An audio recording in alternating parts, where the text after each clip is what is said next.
chapter 7. Sinabi ni Elisha, "Makinig ka sa pinapasabi ni Lord.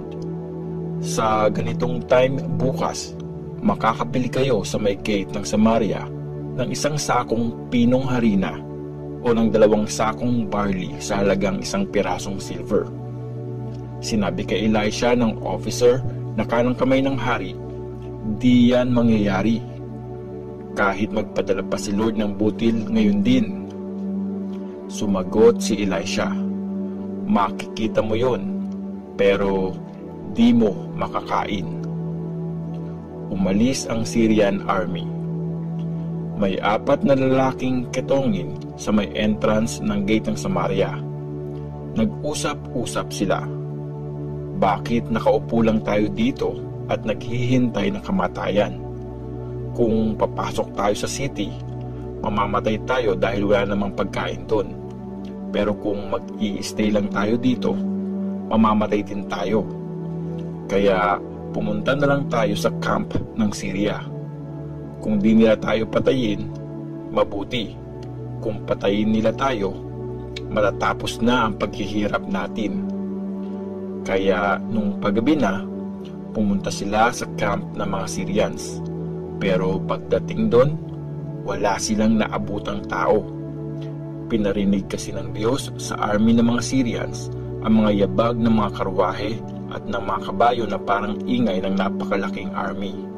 Kaya inakala ng mga Syrians na inupahan ng hari ng Israel ang mga hari ng mga Hittites at ng mga Egyptians para salakayin sila.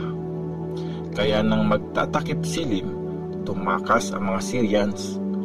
Iniwan nila ang mga tent nila, pati ang mga kabayo at mga donkey. Iniwan na lang nila ng basta ang buong camp. Nagsitaka sila dahil takot silang mamatay. Pagdating ng 4 na ketonging lalaki sa gilid ng camp, pumasok sila sa isang tent. Kumain sila at uminom.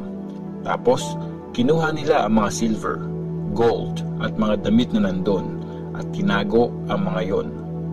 Pinasok din nila ang isa pang tent at ganoon din ang ginawa.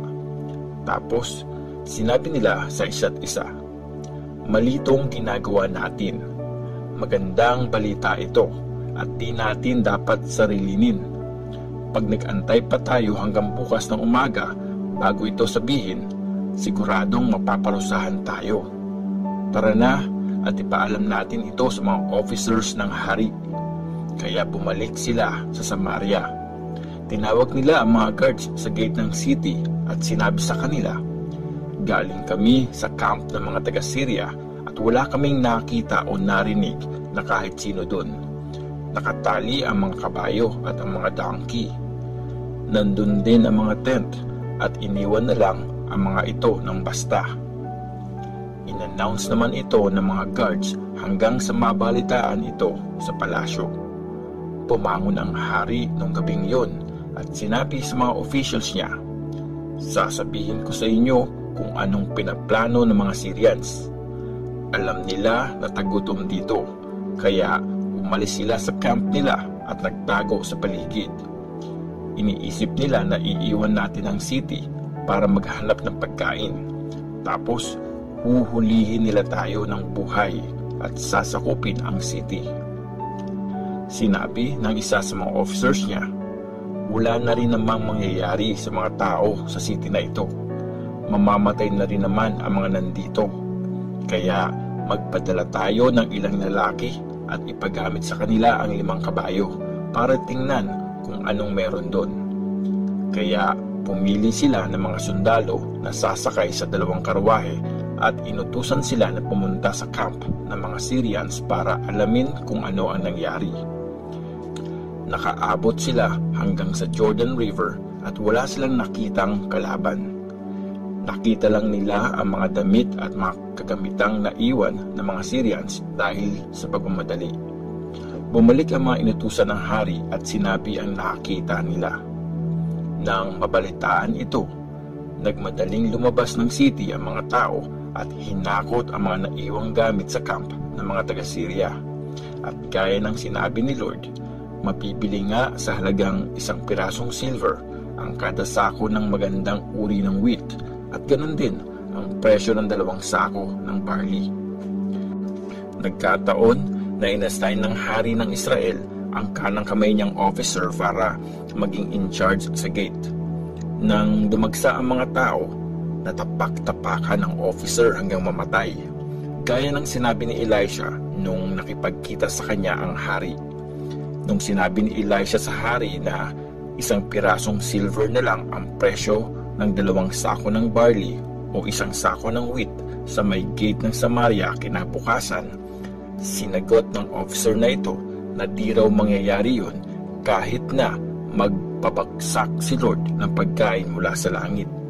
Sinabi rin noon ni Elisha, makikita mo yon pero di mo makakain.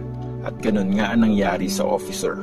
Natapak-tapakan siya ng mga tao at namatay sa may gate ng city. 2 Kings chapter 8. Bumalik ang babaeng taga Shunem. Minsan, bago ang mga nabanggit na pangyayari, sinabi ni Elisha sa nanay ng batang muli niyang binuhay, umalis kayo rito at mangibang bayan kasi sinabi ni Lord na magkakaroon ng tagutom dito na tatagal ng 7 taon. Sinunod naman ng babae ang sinabi ng prophet ng Diyos. Umalis sila ng pamilya niya at nanirahan sa lupain ng mga Philistines sa loob ng 7 taon. After ng 7 taon, bumalik ang babae sa Israel at pumunta sa hari para i-request na ibalik sa kanya ang bahay at lupa niya. Kausap noon ng hari si Gehazi na servant ni Prophet Elisha.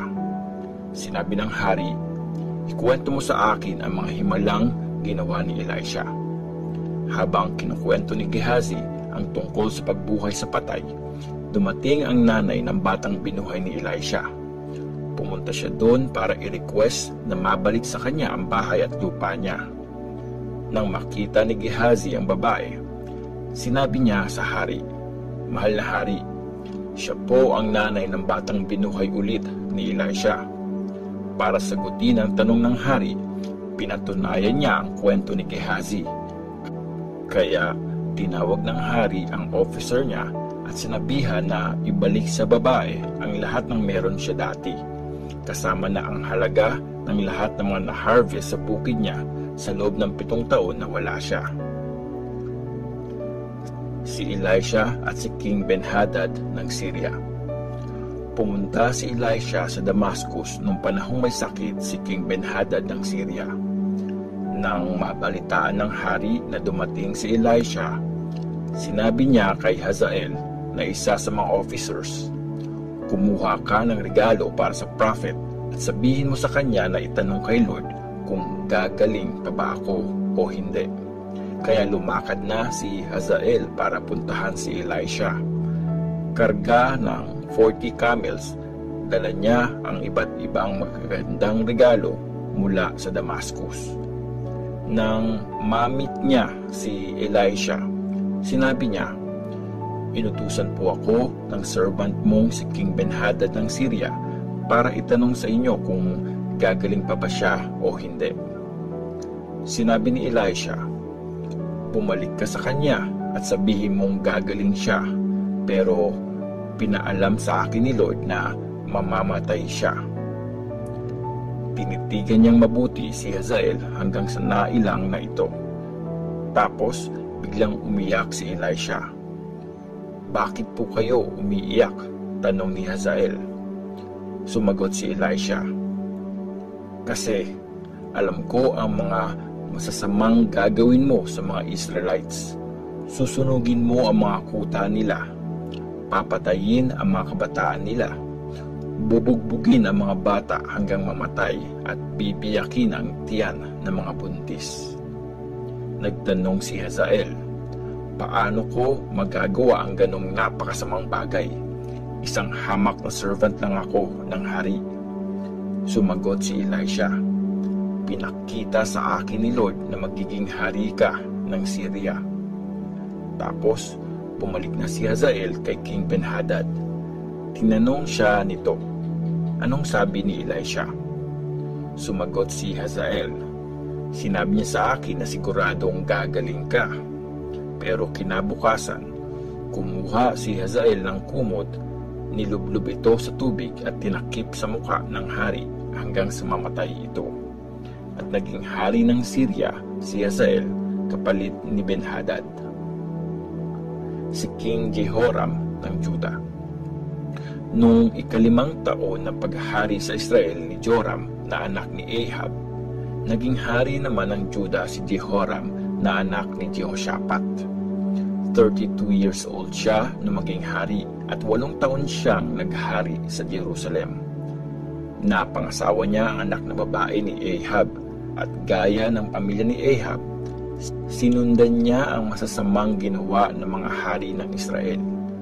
Ginawa niya kung ano ang masama sa paningin ni Lord, pero di gusto ni Lord na wasakin ang Juda kasi nag-promise siya sa servant niyang si David na maghahari ang mga descendants nito forever. Sa panahon ni Jehoram, nagrebelde ang Edom laban sa Juda at naglagay ng sariling hari.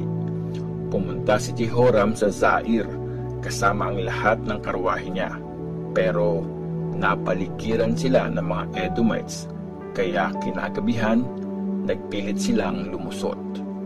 Nagkanya-kanyang takas pauwi ang mga sundalo. Mula noon, di nasakop ng Juda ang Edom. Di nagtagal, nagrebelde rin ang city ng Libna. Nakasulat sa libro ng history ng mga hari ng Juda ang iba pang ginawa ni Jehoram at ang lahat ng ginawa niya.